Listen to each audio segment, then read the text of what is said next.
Assalamualaikum warahmatullahi wabarakatuh. Saya Tarno Utama Faturama Nugroho, STB 4326, Prodi Manajemen Pemasyarakatan kelas B.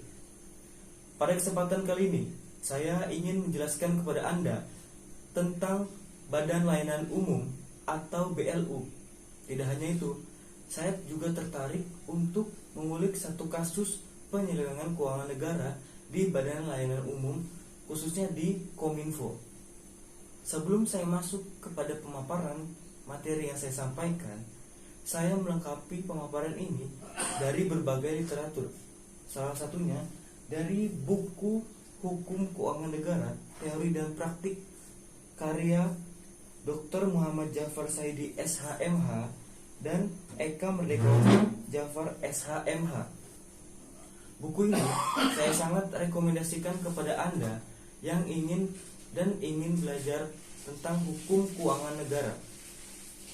Tidak hanya itu, saya juga melengkapi pemaparan saya ini dari media internet dan juga bahan ajar di Politeknik Ilmu Pemasyarakatan.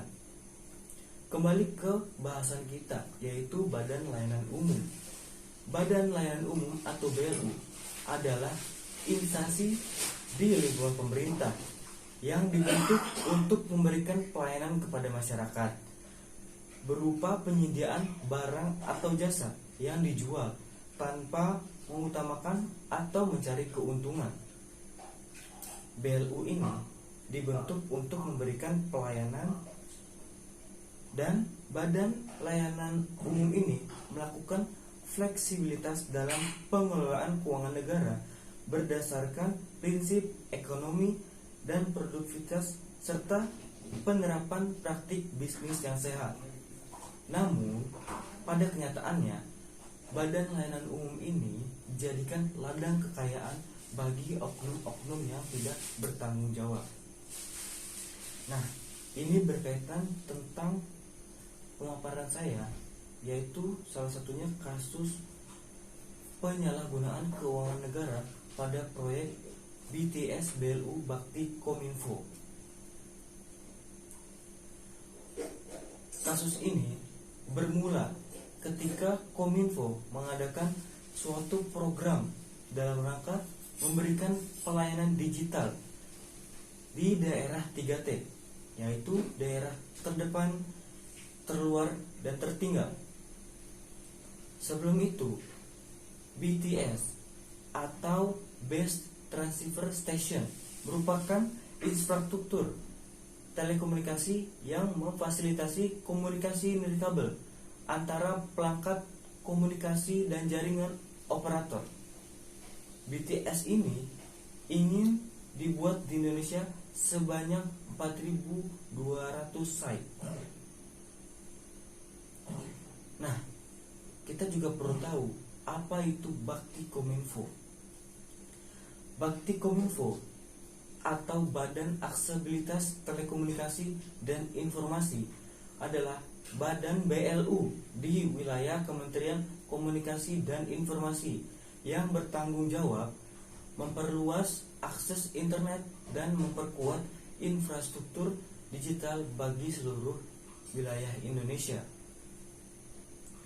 Bakti ini memiliki 4 layanan yang bertujuan menyediakan akses internet ke seluruh Indonesia, yaitu layanan akses internet, penyediaan BTS, dan juga satelit multifungsi serta palaparing. Semua layanan tersebut berfokus di wilayah yang sulit mengakses layanan internet dan telekomunikasi yang disebut sebagai wilayah 3T tadi, terdepan, terluar, dan tertinggal. Oleh karena itu, Bakti memfasilitasi komunikasi nirkabel antar perangkat komunikasi dan jaringan operator di seluruh Indonesia. Saya mengutip satu ungkapan dari ex-direktur Badan Aksesibilitas Telekomunikasi dan Informasi Kementerian Komunikasi dan Informatika Bakti Kominfo. Beliau adalah Anang Latif. Beliau mengungkapkan, Bakti ini sudah berumur 12 tahun, yang awal didirikannya pada tahun 2006. Awalnya namanya adalah BTIP atau Badan Telekomunikasi dan Informatika Pedesaan. Kemudian pada 2010 program tersebut berganti nama menjadi BP3I atau Balai Penyedia dan Pengelola Pembiayaan Telekomunikasi dan Informatika. Nah, pada 2018 namanya diganti menjadi Bakti Kominfo. Lalu bagaimana dugaan penyelewengan keuangan negara pada Bakti Kominfo? Dugaan tersebut mencuat di pertengahan tahun 2022. Pada 25 Oktober tahun 2022, tim Jampitsus Kejagung menggelar perkara. Setelah menggelar perkara tersebut, maka ditemukan bukti-bukti tentang adanya dugaan tindak pidana korupsi pada infrastruktur BTS Bakti Kominfo sejak tahun 2020. Berdasarkan hasil ekspos tersebut, perkara dinaikkan statusnya ke tahap penyidikan. Di sini saya juga mengutip salah satu berita dari inews.id pada Senin 13 Maret 2023 pukul 16 kacamata, yaitu Kejagung menemukan fakta kemahalan pada proyek BTS Kominfo. Nah, oleh karena itu, kantor Kominfo pada akhir tahun 2022 dilakukan penggeledahan. Berdasarkan hasil penggeledahan tersebut, perkara dinaikkan statusnya ke penyidikan. Kemudian, guna melakukan penyidikan pada 31 Oktober 2022 dan 1 November 2022, tim penyidik telah melakukan penggeledahan di beberapa tempat yang diduga terkait korupsi BTS di Kominfo. Tempat-tempat itu mencakup Kantor Fiber Home Teknologis Indonesia, PT Aplikasi Nusa Lintasarta, PT Infrastruktur Bisnis Sejahtera, PT Mora Telindo, PT Sansen Exindo, PT Mora Telindo, dan PT ZTA Indonesia. Dari penggeledahan tersebut ditemukan sejumlah dokumen penting yang kemudian dipelajari tim penyidik. Pada 7 November 2022, tim Jampitsus Kejagung melakukan penggeledahan yang terletak di Jalan Medan Merdeka Barat nomor 9, RT 2 RW 3, Gambir, Kecamatan Gambir, Kota Jakarta Pusat, DKI Jakarta. Selain itu, Kominfo diselidiki oleh tim penyidik dan digeledah di kantor PT Adiawinsa Telecommunication dan Elektronika di Jalan Pegangsaan 2 nomor 64, Kelapa Gading, Jakarta Utara. Dari penggeledahan tersebut telah dilakukan penyitaan berupa dokumen-dokumen dan barang bukti elektronik yang terkait dengan perkara yang dimaksud. Hal tersebut diungkapkan oleh Kepala Pusat Penerangan Hukum Kejaksaan Agung. Beliau adalah Ketut Sumedena dalam keterangan tertulis, yakni Senin 8 November tahun 2022. Bahkan menurut Kejagung, berdasarkan perhitungan sementara kerugian negara dalam kasus korupsi BTS Bakti Kominfo ini ditaksir mencapai 1 triliun rupiah. Penetapan tersangka menghasilkan 3 orang tersangka. Yang pertama adalah Anang Ahmad Latif yang merupakan Direktur Utama Bakti Kominfo. Yang kedua, Galumbang Menak S yang merupakan Direktur Utama PT Mora Telematika Indonesia. Dan yang terakhir adalah Yohan Suryanto yang merupakan tenaga ahli Human Development Universitas Indonesia tahun 2020. Tersangka tersebut telah ditahan di Rutan Salemba dan juga telah ditahan di Kejari, Jakarta Selatan. Berdasarkan kasus tersebut, Pasal 2 ayat 1 Undang-Undang Nomor 20 Tahun 2001 tentang revisi atas Undang-Undang Nomor 31 Tahun 1999 tentang pemberantasan tindak pidana korupsi disebutkan bahwa setiap orang, baik pejabat pemerintah maupun swasta, yang secara melawan hukum melakukan perbuatan memperkaya diri sendiri atau korporasi yang dapat merugikan keuangan negara dapat dipidana penjara seumur hidup atau pidana penjara paling singkat 4 tahun penjara dan denda paling sedikit 200 juta dan paling banyak 1 triliun. Atas kasus tersebut, Badan Layanan Umum ini harus diperkuat dengan penegasan dalam pengelolaan keuangan negaranya. Badan Layanan Umum merupakan salah satu badan di dalam keuangan negara yang mengelola keuangan negara secara administratif.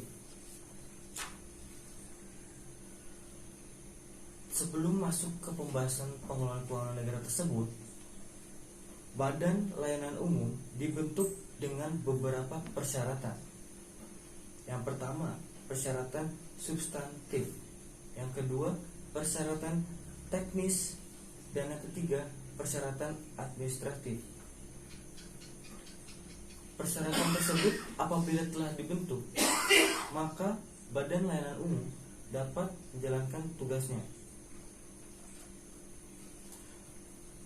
Dalam melaksanakan pelayanan kepada masyarakat, Badan Layanan Umum juga memiliki standar layanan yang dapat disingkat dengan SMART, yaitu Specific, Measurable, Attainable, Reliable, dan Timely.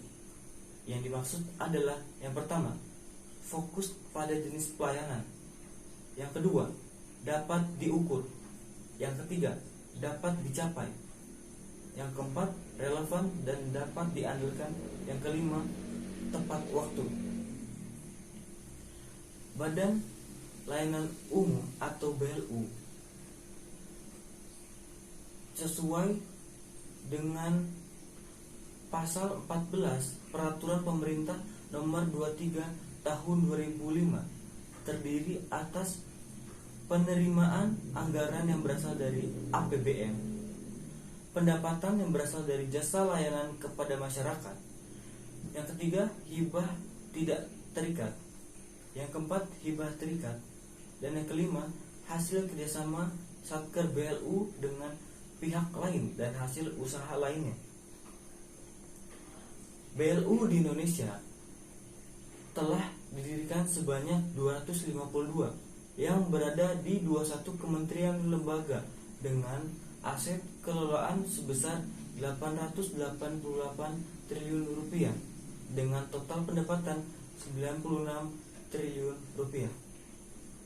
Kementerian Keuangan mencatat berkat pengelolaan aset BLU pada tahun 2022 telah menyumbang penerimaan negara bukan pajak atau PNBP sebesar 89,5 triliun. Angka tersebut melampaui target yaitu 78,8 triliun atau mencapai 113,57%. Dalam pembentukannya, BLU ini harus memenuhi persyaratan yang ada ditentukan dalam perundang-undangan yang berlaku.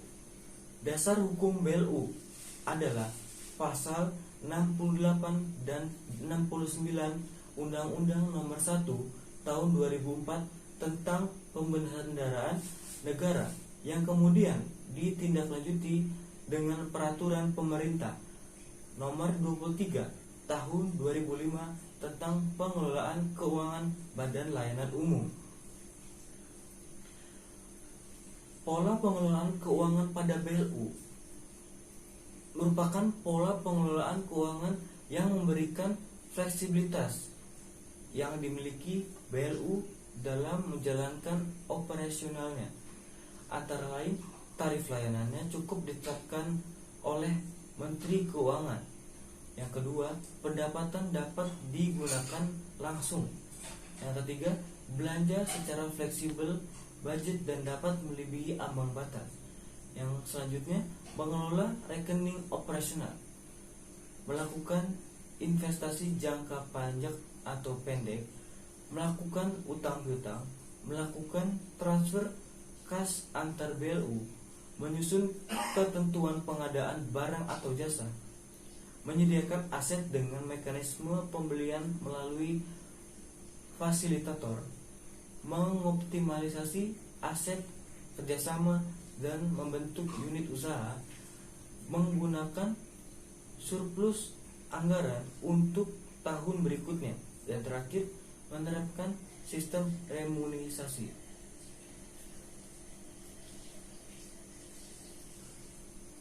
Kementerian Komunikasi dan Informasi melalui Bakti tercatat sebagai Badan Layanan Umum.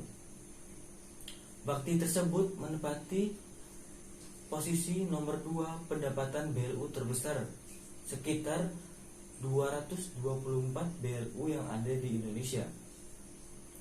Pada tahun 2019, Bakti diberi target pendapatan mencapai 3,168,7 miliar.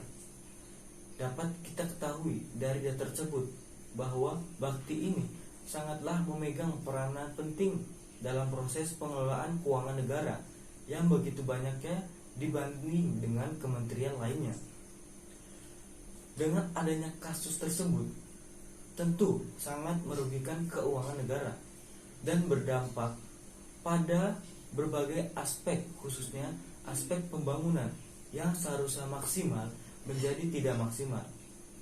Kasus BTS tersebut menjadi pembelajaran bagi pemerintah dan juga khususnya bagi Badan Layanan Umum di Indonesia yang perlu diperbaiki penataan kebijakan dan regulasinya, baik berupa instruksi atau arahan maupun perundang-undangan, perbaikan tata kelola pemerintahan, pembenahan proses pelayanan publik, dan transparansi serta akuntabilitas pengelolaan keuangan negara.